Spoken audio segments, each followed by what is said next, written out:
दोस्तों welcome back. Video के इस पार्ट में हम बात करेंगे कुछ इंपॉर्टेंट पॉइंटर्स की। Number one, value of commitment. डर को कैसे दूर करें, वाद विवाद से कैसे बचें, गुस्से से कैसे बचें। तो दोस्तों बात करते हैं पॉइंट नंबर वन की, वादा, प्रॉमिस, कमिटमेंट। जब भी आप किसी से कमिटमेंट करें तो उसे पूरी जिम्मेदारी के साथ, पूरी शिद्दत के साथ निभाएं। या तो आप किसी से कोई प्रॉमिस ना करें, वरना आपने जो भी किया है उसका क्रेडिट आपको कभी नहीं मिलेगा, बल्कि आपको बाद में ये सुनने में देर नहीं लगेगी कि आप पहले क्यों नहीं मना कर दिए, अगर ये जिम्मेदारी नहीं निभा सकते थे तो। बेहतर रास्ता ये है कि आप किसी भी काम को लेने से पहले ये वैल्यूएट कर लें कि ये काम करने के लिए आपके पास वो सारे संसाधन या रिसोर्सेज हैं या नहीं है। वो सब साधन हैं तो ठीक है, फिर आप अंजाम दे सकते हैं उस काम को। कुछ बुराई ऐसी भी होती है जैसे हमेशा डर सा महसूस करना, अननोन फियर, अपना काम पसंद ना करना, नफरत करना, चुगली करना या इधर की उधर करना, हार्श बात करना, गाली देना, ताने मारना, हमेशा उदास या निराश रहना, बदले की भावना रखना, वगैरह वगैरह। दोस्तों बेहतर होगा कि आप अपनी एक पर्सनल डायरी बनाएं या एक नोटबुक बनाएं, उसमें लिखें आप अपनी कमियों को एक तरफ और एक तरफ आप मेंशन करें अपनी खूबियों को। मैं एक एग्जांपल से आपको समझाता हूँ। लेट से अगर आपने मैं नाम देता हूँ ए, बी और सी, ठीक है। ए को दूर करने के लिए अगर आपको 10 डेज टाइम लगता है, mention in front of A 10 days. अगर आपको बी को दूर करने के लिए लेट से 15 दिन, 20 दिन या 25 डेज है, जो भी आपको लगता है, क्योंकि मुझे नहीं पता है कि आप कौन सी प्रॉब्लम लिखने वाले हैं और उसके अगेंस्ट में आप क्या डेडलाइन मेंशन करेंगे। तो I am giving you an example. So B को दूर करने के लिए लेट से आपको लगता है 25 days, mention 25 days in front of B, B वाला जो प्रॉब्लम है। सी को दूर करने में आपको लगता है 50 डेज लगेगा या 60 डेज लगेगा, 2 महीने लगेंगे, mention 60 days in front of C. So इस तरीके से आपको पता चल जाएगा कि आपकी प्रॉब्लम की क्वांटिटी कितनी है और जो आपके अंदर खूबियां हैं, खूबियों की क्वांटिटी कितनी है, दोनों का वेटेज आपको पता चलेगा। और ये आप ध्यान रखिए कि आपको वो जो डेडलाइन आपने लिखा है दैट इज सुपर इम्पॉर्टेंट। वो आपको डेडलाइन को मद्देनजर रखते हुए उस डेडलाइन को पूरा करना है with in the turn around time. जो भी आपने लिखा उसके अंदर ही पूरा करें उसको। ये सब चीज फॉलो करने से आपको अपनी पर्सनालिटी का एक नया उभरता हुआ रूप नजर आएगा। आगे चलकर आपको प्रॉब्लम्स का सोल्यूशन निकालने में मजा आने लगेगा। अपनी क्वालिटी को आइडेंटिफाई करें और उनको अपनी स्ट्रेंथ बनाएं। सिंप्लिसिटी में बिलीव कीजिए कि दुनिया में एक से बढ़कर एक इंसान है। हर कोई कहीं ना कहीं एक दूसरे से बड़ा है, तो अहंकार और घमंड छोड़ देना चाहिए। याद रखिए कि आप उतने ही अच्छे हैं जितना कि मैं, आप और मैं उतने ही अच्छे हैं जितना वो लोग। इसलिए पोलाइट रहने में ही सच्ची शांति है। सो दोस्तों अब बात करते हैं पॉइंट नंबर 2 की, डर को कैसे दूर करें।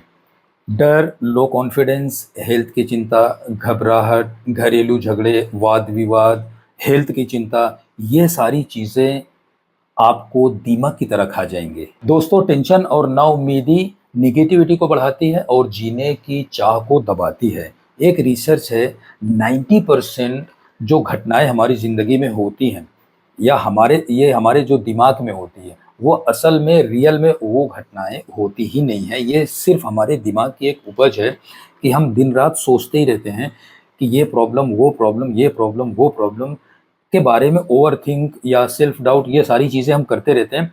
बट रियल में जो अब आप जीते हैं, जब सुबह उठ के निकलते हैं, तो वो वाली जो घटनाएं आप रात में सोचते हैं या किसी भी समय सोचते हैं, वो असल में घटती ही नहीं है, ये एक रिसर्च बोलती है। इसलिए ओवर थिंकिंग की आदत को जड़ से उखाड़ फेंकिए और फिर वैसे भी जो होना होगा वो तो होके ही रहेगा। आपके टेंशन लेने से वो कम या ज़्यादा तो कभी होने वाली है नहीं है। तो बेहतर ये है कि कुछ चीज़ें, सिचुएशन ऐसी होती हैं जो आप छोड़ना पड़ता है आपको सिचुएशन के ऊपर। दोस्तों याद रखिए, लाइफ में कुछ चीज़ें ऐसी होती हैं जो हमारे कंट्रोल में नहीं होती हैं बिल्कुल भी। तो कभी कभार ऐसी हालत आ जाती है कि आपको चीज़ें सिचुएशन के ऊपर डालनी पड़ती है। आपको करना क्या है, आपकी जो डोरी है हिम्मत वाली, उस डोरी को मजबूती से पकड़ के रखिए और चलते जाइए, आगे बढ़ते जाइए। धीरे धीरे आपको खुद के ऊपर विश्वास का जो पैमाना है वो डेवलप होता चला जाएगा, रास्ता आपको क्लियर होता चला जाएगा। दोस्तों मैंने ऐसे लोग भी देखे हैं जो फ्री की चीज़ बहुत पसंद करते हैं, जैसे फ्री में खाना, फ्री में ट्रेन में, बस में ट्रैवल करना, इसे अपनी शान समझते हैं। कितने लोग अपनी प्रॉब्लम को रीएड्रेस करने के लिए, अक्सर आपने देखा होगा कि लोग ऐसे पाखंडी बाबा के चक्कर लगाते रहते हैं कि शायद ये बाबा ही कुछ ऐसी दवा तावीज़ कुछ कर दें जिससे पैसों की बारिश होने लगे, और आखिर में ऐसे लोग घूम फिर के फिर वापस आ ही जाते हैं। वो तो कुछ कर पाते नहीं है बाबा जैसे लोग। याद रखिए, समय किसी के लिए रुकता नहीं है। टाइम और उसकी सिचुएशन के हिसाब से खुद को ढाल लेना ही समझदारी है। बस आपका काम कंटिन्यू कोशिश करते रहना है, कोशिश का काम जारी रखें। दोस्तों, कोशिश के ही संदर्भ में आपको एक एग्जांपल देता हूँ। बल्ब का जो आविष्कार है आपको तो पता ही होगा, थॉमस एडिसन ने किया था। तो हज़ारों बार कोशिश किया, नहीं बना पा रहा था वो बंदा बल्ब। तो किसी ने उनसे पूछा कि क्या यार, ये मतलब क्या कर रहे हो, तुमसे तो कुछ हो पाता नहीं है और ये बार-बार ट्राई करते रहते हो। तो पता है उनका जवाब क्या था कि मैंने ये जो ट्राई किया है, मुझे पता चला कि इस ट्राई से इस तरीके से बल्ब नहीं बनेगा, और इतने बार हज़ारों बार ट्राई जब मैंने किया तो मुझे ये पता चला कि इन तरीकों से भी बल्ब नहीं बनेगा। फाइनली ऐसा तरीका इजाद हुआ कि बल्ब बन गया, उन्होंने बना लिया। कोशिश एक ऐसा वर्ड है, कम से कम उन्हें ये तो पता चला, एक बार ट्राई किया तो पता चला कि मैं नहीं बना पाऊँगा, ये तरीका गलत है। हज़ार बार किया तब भी ये पता चल गया कि हज़ारों तरीके से भी नहीं बनेगा। मतलब उन्होंने कोशिश किया तो पता चला कि इन तरीकों से नहीं बनेगा बल्ब। बट जिसने कोशिश ही नहीं किया, सोचिए, उसे तो उसकी तो गारंटी है कि हाँ, बनेगा ही नहीं। तो दोस्तों, अब बात करते हैं पॉइंट नंबर 3, विवाद या झगड़ों से कैसे बचें। दोस्तों, ये जानते हुए भी कि झगड़ों से, वाद-विवाद से कभी किसी का कोई फ़ायदा नहीं हुआ है, ये जानते हुए भी हम झगड़े में पड़ जाते हैं। एक आपको बहुत ही राज़ की बात बताता हूँ, इसका सॉल्यूशन बताता हूँ कि झगड़े से कैसे बचा जाए। इसका सबसे बेहतरीन तरीका यही है कि झगड़े में पड़ा ही ना जाए। एक कहावत तो आपने सुनी होगी कि नफ़रत को प्यार से जीता जा सकता है। झगड़े की मेन वजह यही होती है कि खुद को सामने वाले से ज़्यादा समझना या खुद को बेस्ट साबित करना चाहता है वो बंदा। जिस टॉपिक पे विवाद हो, आप सामने वाले को बोलने दीजिए, उसकी बातें सुनिए और खुद को समय दीजिए अपनी बात को अच्छे से रखने के लिए।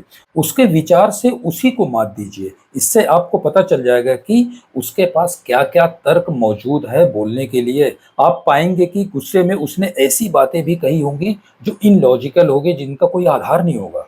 और जब आपकी बारी आए तो आराम से बात कीजिए, उन बातों को पहले रखिए जिन बातों से वो सहमत हो, और यस यस बोले। बढ़ चढ़कर आपको बिल्कुल भी बात करने की ज़रूरत नहीं है, और सम्मान के साथ बात करें, क्योंकि उत्तेजना में इंसान जो है ना, वो काबू में नहीं रहता है और अपनी बात को ठीक से कभी डिस्क्राइब नहीं कर पाता है, रख नहीं पाता है। और एक बात का ख़ास ध्यान दें, जब तक आपसे कोई प्रतिक्रिया ना मांगी जाए तब तक ना बोलें, ऐसी बातों की कोई वैल्यू नहीं होती है। तो दोस्तों, अब बात करते हैं एंगरनेस, गुस्से से कैसे बचें।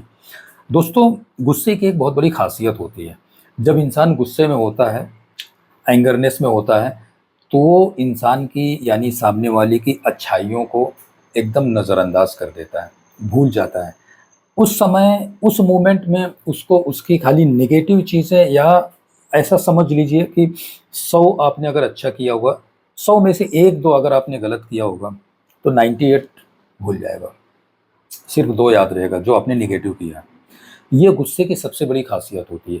गुस्से में इंसान को कुछ खबर नहीं रहती, कुछ होश नहीं रहता है कि वो अच्छा फ़ैसला ले रहा है या गलत फ़ैसला ले रहा है, क्या बोल रहा है उत्तेजना में, क्या नहीं बोल रहा है, उसे कुछ पता नहीं होता है, और लॉजिकली वो फ़ैसला बाद में आपके अगेंस्ट में चला जाता है। अच्छा ये होगा कि गुस्सा आने पर कभी भी कोई रिएक्शन ना दें, बस एक बात का ख़ास ख़्याल रखें, ख़ास ध्यान रखें, जब भी गुस्सा आए तो आप ये फैसला करें कि मैं अभी कोई फैसला नहीं करूँगा या करूँगी। दूसरी सबसे ख़ास बात ये है, मेरी एडवाइस है, पर्सनल एडवाइस है, जब भी गुस्सा आए तो गुस्से में एक अपने आप से वादा ज़रूर करें कि जब भी आपको एकदम एक्सट्रीम लेवल पे जब गुस्सा होगा, उस समय आपको अपने आप से ये वादा लेना होगा कि मैं फ़ैसला अभी राइट नाउ नहीं करूँगा, यानी इंस्टेंट डिसीज़न नहीं लूँगा।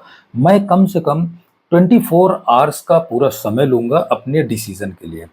जैसे ही वो मोमेंट पास हो जाएगा, वो जो पैनिक वाला सिचुएशन है, वो जब पास हो जाएगा, तो I am sure, I am giving you full guarantee, आप तब जो फैसला करेंगे 24 आवर्स के बाद, अपने विवेक से वो फैसला करेंगे। गुस्से से हेल्थ का कितना बड़ा नुकसान होता है ये आप इमेजिन भी नहीं कर सकते हैं। आपको चाहिए तो आप गूगल वगैरह कुछ भी कर लीजिए, गुस्से से क्या-क्या साइड इफ़ेक्ट बॉडी के होते हैं, ये आपको सब कुछ पता चल जाएगा। ये अपने आप में एक बहुत बड़ा टॉपिक है और गुस्से वाला व्यक्ति हमेशा अनजाने से तनाव में रहता है और हमेशा सोचता रहता है। तो दोस्तों अगर आप वजह देखेंगे कि वो जो पैनिक सिचुएशन थी, वो जो गुस्सा था, उसके पीछे की वजह क्या थी? वजह बहुत छोटी होगी, आप यकीन नहीं करेंगे, आप जाके देखिएगा आपका लास्ट टाइम जिससे जो भी झगड़ा हुआ हो, जो भी सिचुएशन आई होगी झगड़े की, आप अगर वजह जाके तलाशेंगे, ढूँढेंगे, तो मैं आपको गारंटी देता हूँ कि वो वजह बहुत छोटी रही होगी, लेकिन आपका जो रिएक्शन है ना, वो उससे कई गुना ज़्यादा बड़ा रहा होगा। एक आपको और चीज़ मैं बताता हूँ, वो जो आपने डायरी या नोट्स बनाई है बुक, उसके लिए 2 पेज ब्लैंक छोड़िए, वो 2 पेज में इसे लिखिए। आपको कब किन-किन बातों पे गुस्सा आता है, ये चीज़ों का नोट्स बना लीजिए। आपको क्लियर पता चल जाएगा कि हाँ, मुझे किन-किन चीज़ों पे गुस्सा आता है, फिर मुझे कैसे इसको स्टेप बाय स्टेप मुझे सही करना है। मिलते हैं नेक्स्ट वीडियो में।